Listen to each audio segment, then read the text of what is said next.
Hi, everybody, and welcome back. Today we're going to be talking about social disorganization theory. This is another very popular theory that you need to be very familiar with because we're kind of making a transition from micro-level theories to macro-level theories. So as previously stated, we have pretty much focused exclusively on micro-level theories. The next round of theories that we will be discussing for pretty much for the rest of the semester are more macro-level theories. These see crime not as an individual wrong, but rather a societal ill that happens. And this attempts to explain the differences between societies rather than between individuals. These theories may also sometimes be referred to as structural theories. But the main difference between these theories is instead of saying, why does Josh commit crime when John doesn't, it's why does Chicago commit crime more than Minnesota or Minneapolis does, right? And so we look at these kind of structural issues or macro level variables that potentially could explain this kind of deviance. So historically, there have been some early statistical studies of crime where researchers collected crime data and tried to draw conclusions from the data. So instead of, and this is more kind of a research method thing that we'll talk about, instead of developing a theory and then collecting data to support or not support the theory, instead researchers took data, collected data, and then said, let's develop a theory from the data. So these early statistical researchers assumed crime would be somewhat haphazard and random if it's the result of free will, like rational choice and deterrence theory suggests, right? In theory, crime is a random behavior because everyone has free will and everyone commits crime. What they found is that crime actually had remarkable patterns and regularity over time. And so there was the use of statistics to measure crime that started to happen, but then it largely fell aside when Lombroso brought about biological theories. So this all happens like, wow, look at these patterns. There's some cool stuff happening with the statistics. And Lombroso said, who gives it? No one cares. We need to focus more on biology instead of these early statistical studies. So as far as social disorganization, early researchers used kind of a theory of urban ecology, right? And so this is basically the suggestion that crime is kind of analogous to an animal community that is invaded by a new species, right? So for example, we all live in Florida, and so we know that lionfish are an invasive species in Florida reefs that are quite a problem. For those of you from South Florida, pythons are an invasive species in South Florida. Crime is essentially similar to that invasive species. The invasive species comes in, and there's suddenly strong competition for food and resources, and who's ever the more mighty species will take over. So crime enters and causes competition for scarce resources, which makes the invading species stronger and drives out or destroys the original population. So criminals move in, this kind of criminogenic element moves in, and that pushes out the normal population. So essentially what it suggests here is when industry invades the residential space, it forces the residents to the boundaries of the communities. And so if you think about it in general, right, when St. Augustine, let's use St. Augustine as an example. When St. Augustine was first established, right, St. George Street was what? It was the main street where everyone lived. There was a wall around the city, and then people would go to the fort if they were under attack. Does anyone live on St. George Street now? No, right? Industry has invaded, and St. George Street has become so commercialized that it's almost like virtually no one can afford to live in downtown St. Augustine because it is so incredibly expensive. And so because of that, it forces a lot of people out of their homes, and they have nowhere really to go. And so that's one argument, at least, as to why we have so many homeless people in downtown St. Augustine. So there's this idea of urban expansion that is not only done on the edges, but from the center. So imagine dumping like cake batter or pancake batter onto a frying pan. Do you dump it in a big circle to make a pancake a circle? Probably not. You dump it all in the middle, and it just slowly oozes out to a circle. That's kind of how urban expansion works, right? You don't just expand on the edges. A bunch of stuff gets dumped in the middle and slowly is pushing things further and further out to the sides. And so there's this idea of concentric zone theory, where the city is kind of like a target, and as the center grows, it pushes the other zones out by invasion, domination, and succession. And there's 5 major zones in a city, and we'll see these on the next slide. So if you look at this kind of, excuse me, this graphic on the right-hand side, you can see that in the middle of every major city, there's this big central business district, right, where there's a lot of industry that takes place.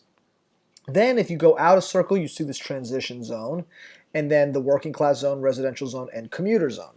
This transitional zone has kind of recent immigrant groups, deteriorated housing, factories, and abandoned buildings, where some businesses have failed, and there's a lot of housing there that typically poorer people live in, and typically recent immigrant groups are fairly poor, and they have to live close because they can't afford a car, can't afford transportation, have to be able to walk to work in the central business district doing whatever it is that they do. And the further away from this transition zone you get, the more likely or the less likely there is to be deviance. Now, these circles aren't really all that helpful, and so here's what it kind of looks like more graphically. You see kind of the central business district in the middle with factories and sky rises and stuff. And then you see in this green circle a lot of housing where it's all stacked right on top of each other. A lot of big apartment buildings. And then you see kind of this residential zone further out where there's houses, and then the commuter zone where the houses are spaced really, really far apart. So the basic idea of social disorganization theory is this zone in transition is where all the crime takes place. And there's a couple reasons for this, right, that make a lot of sense. One, where are the vast majority of the population living? In all these apartment complexes right on top of each other. Also, there's a lot of residential mobility there. People are constantly coming and going, so it's hard to keep track of everybody. And we'll talk about this a little bit more on the next slide, but you see where it's really densely populated. Where the people are is where crime happens. It's actually kind of an irony. In a lot of movies, when you watch about crime or serial killers or anything else, it's always people are camping out in the middle of the woods when some crazy person comes walking up to you like at your tent and just starts hacking you with like axe or something, right? Well, that's not reality, right? Because if you want to commit murder, you're not walking around in the middle of the woods looking for people because no one lives there. Right? You're not like, oh, thank God, someone's here now. I can finally kill somebody. You are going to be where the people are to commit murder. So Sean McKay decided to analyze data from Chicago using this concentric zone theory to map crime, and they found that the distribution around the city fit this very systematic pattern, that crime was highest in the inner cities and decreased the further away one got.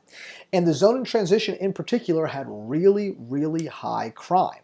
And this was characterized by physical decay, poor housing, broken families, high rates of illegitimate birth, and unstable and heterogeneous populations. And so you can see there was this kind of pattern throughout where all this high crime area happened. In St. Augustine, as downtown has become more and more populated, where has it pushed people who still need to work and rely on employment downtown, but can't necessarily afford a car, and so they have to walk or bike to work? St. Augustine, it pushes them kind of toward West King Street. So it's a straight shot down to downtown, and that's where we have our highest crime rates in St. Augustine. So residents in the zone in transition are typically bottom SES and low income, right? They make very, very little money and live there pretty much because they have no other choice. They have low education and very menial employment. These are people that are unskilled laborers typically. There are several factors that were viewed as the cause of all these problems. One of them is ethnic heterogeneity, which means a lot of different groups, like ethnic groups, all trying to live and reside together that had very different ideas of what is and isn't proper or appropriate. High residential mobility, so people constantly moving in and out, and high rates of poverty. Now, one of the big issues with high residential mobility is that if people are constantly coming and going and something goes missing, who's your suspect for who stole it? No one knows, right? Because people are constantly coming and going. In my neighborhood, right, we have very low residential mobility. Everyone in my neighborhood owns their houses, more or less. There's 1 or 2 rentals in my neighborhood. But my neighbors, I know all of my neighbors really, really well, and I know if they're coming or going. If there's someone who's at their house that I don't think should be there walking around their house acting sketchy, I'll go over and talk to the person or ask them who they are, right? In y'all's apartment complexes, you probably don't know your neighbors all that well. You probably don't know who lives around you. And so if you see strangers walking around, you probably don't care because you just assume they're supposed to be there, right? And so collectively, this idea of ethnic heterogeneity, residential mobility, and poverty are all referred to as social disorganization. So research shows that the trend of white and black migration to suburbia and business encroachment have created kind of an underclass of people. So this is not just lower class, this is underclass. Like they're not even wealthy enough or have enough resources to even be considered a class because they're so low.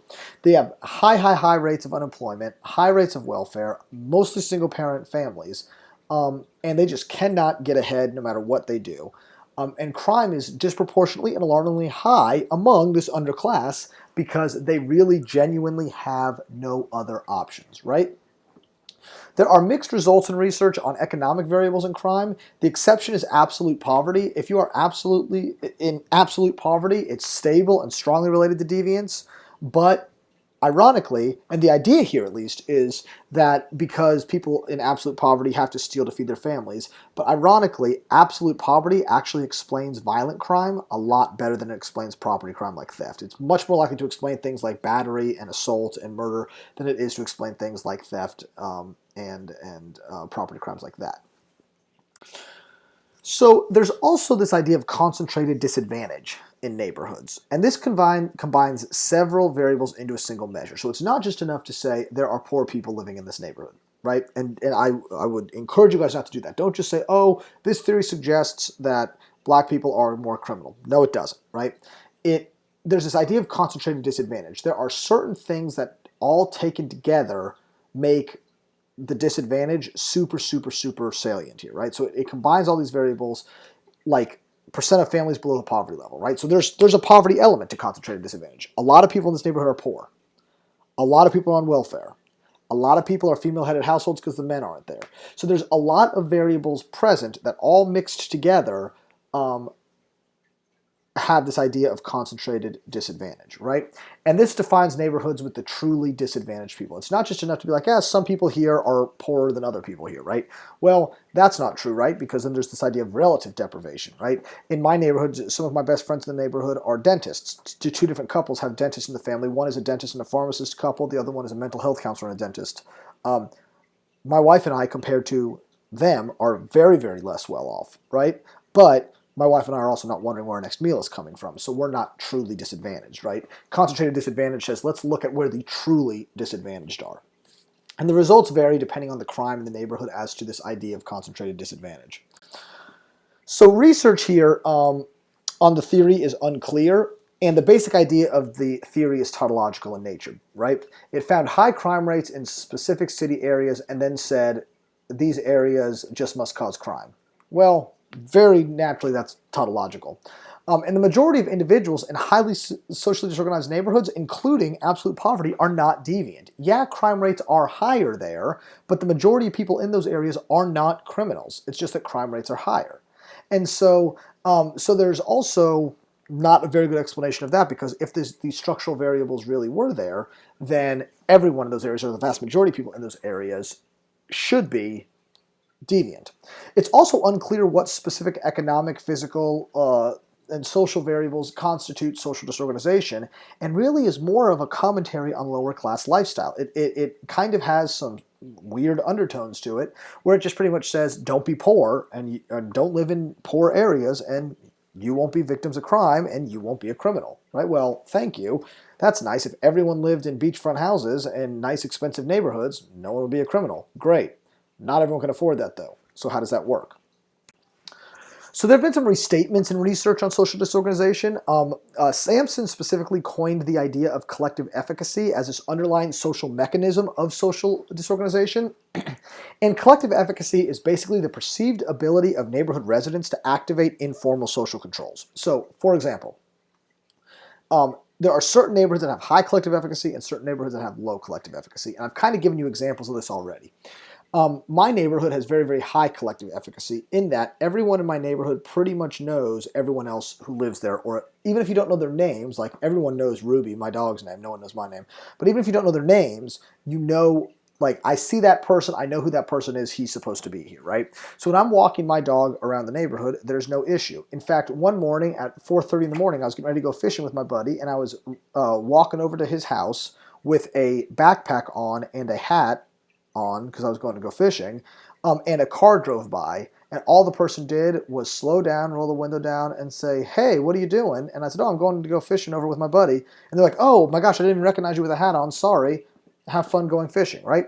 So that's a kind of informal social control of there's someone walking around the neighborhood with a hat on at 4 in the morning with a backpack on, looking kind of sketchy. I'm just going to roll my window down and just say what's up and see who this person is, right? So that's a neighborhood high in collective efficacy. A lot of people also have security cameras on their houses, and so if they see a car pull up to someone's house on their security camera, they'll take pictures of the license plate and post it on our Facebook group and say, "Hey, neighbor, are you expecting company because someone's at your house and I know you're out of town," or whatever the case may be, right? And so there's these informal social control to where people know don't come into our neighborhood because there's a lot of people, and mainly retired people that are kind of busybodies, that will interfere or interact with whatever it is that you're doing.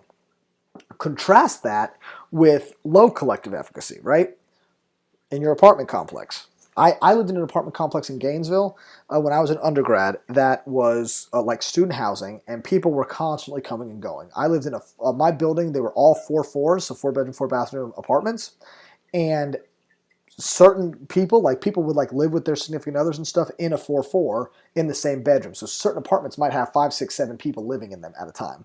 I never paid attention to who was coming and going from my neighbors' houses. I didn't know any of them, and I didn't really care. If I saw someone carrying a TV into or out of an apartment, I might even hold the door for them or ask them if they needed help carrying it to their car. I had no way of knowing if they were supposed to be there, or if they were breaking in, if they were stealing from them. I had no idea because I didn't really care, and also didn't really know who lived there or didn't. So there was no real informal social control.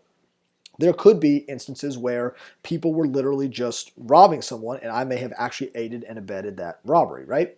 And so the basic idea here is the higher the collective efficacy, the higher neighbors are looking out for each other and having these informal social controls, the lower the rates of crime. And vice versa. The lower the collective efficacy, the higher the rates of crime will be. So the researchers also suggested this idea of social capital, right? And this is a variable that approximates the concept of collective efficacy. How do we measure collective efficacy? How do we know what neighborhoods have high collective efficacy or low collective efficacy? Well, this refers to the features of social organization that facilitate cooperation for mutual benefit. So these are usually through networks, norms, and social trust. But as neighborhood resources wane, neighborhoods decline and trust is eroded. For those of you who have seen the movie Gran Torino, that is a very, very good example of resources waning in a neighborhood and the neighborhood declining and trust eroding, right? Clint Eastwood's character there grew up there, built his house there, lived with his wife there, and it was a nice, normal suburban neighborhood. And then in that movie, at least, a bunch of Asian gangbangers moved into the neighborhood and took it over and were starting to make the neighborhood pretty crappy, right? And so this causes engagement with other residents to significantly decrease. Clint Eastwood, until whatever his name was, broke into his house and tried to steal his car, who I don't remember. I remember slight details from the movie. Clint Eastwood didn't hang out with anyone and didn't trust anyone in his neighborhood because of the fact that he didn't trust the people that were around him in the neighborhood, right? And so you can see that as kind of a movie example of trust eroding and social capital waning. So research on social disorganization has been pretty difficult because there's always been a question of what the unit of analysis should be. Should it be the state? Should it be the city? Should it just be neighborhoods? Should it just be the street you live on? There's a lot of really odd ways we measure stuff, right? So, for example, I live on the corner of Mizell and 16th on the island. Don't come visit. That was not an invitation. But on one side of our neighborhood, it is patrolled by St. Augustine Police Department or St. Johns County Sheriff's Department. On the other side of the street, it's patrolled by St. Augustine Beach Police Department, right? That road, depending on what side of the street you live on, depends on what police department patrols your area. Is there really that much of a difference between the people who live on one side of the road and the other? No, not really, right? It doesn't really make sense. There's also this idea of code of the street that has developed, and you'll hear this quite a bit in criminology, and there's this basic idea that kind of might makes right mentality. Whoever is the strongest in the street survives. And you see this a lot with gangs, right? And so whoever is the strongest, whoever the biggest, whoever has the most guns is going to be the one who's going to be the best, right? And so that's why, if you've seen the movie West Side Story, a lot of movie references in today's lecture, but in the movie West Side Story, right, the Sharks and the Jets are constantly, granted they use like, dance fighting and stuff, but they are constantly battling as to who's the strongest, because whoever the strongest is the one who's in charge of the street. And it makes people more vigilant of their behavior. And there are certain kind of ideas and factors that are codes of the street that are not necessarily true or prevalent in law, right? Like don't punk out, protect what's yours, snitches get stitches. Things like that are these ideas that you need to follow the codes of the street, because if you don't, you can get in a lot of trouble. If someone breaks into your house, you don't call the police, you take care of it on your own, right? If you call the police, you're a snitch and they're going to come get you, right? Even law-abiding citizens know the codes in certain areas, right? We know there are certain areas we just know not to go to, right? If it's at night, or even if it's not, if it's in the middle of the day, I'm going to take the long way to get to a certain area. I'm not going to drive through certain neighborhoods because it's just not safe and it's not proper to go through those certain neighborhoods. So as far as policy implications and the testing of social disorganization, there have been quite a few of them. Chicago area projects, the goal there was to target socially disorganized areas and mobilize informal controls and social sanctions, and it was met with mixed results at best. Neighborhood watch programs have this idea of building collective efficacy. We saw from the Trayvon Martin, George Zimmerman case that neighborhood watches can also backfire quite a bit on us. And the idea here was to build collective efficacy as well, and it was met with mixed results. And moving to opportunity for fair housing demonstrations. This was an interesting idea. It moved boys and their mothers, and it specifically was a single mother and her son, from highly disorganized neighborhoods to suburbs, right? And this program was met with tremendous success. The boys that were moved, the government paid for them to have nicer houses in the suburbs and send them to nicer schools.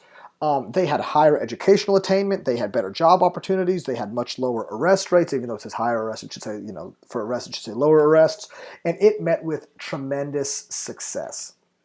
Now, ironically, the exact same program that was tried with females and their single mothers was highly unsuccessful, and in fact, moving females from socially disorganized neighborhoods into these more organized areas actually brought other kids in those areas down and made those kids worse.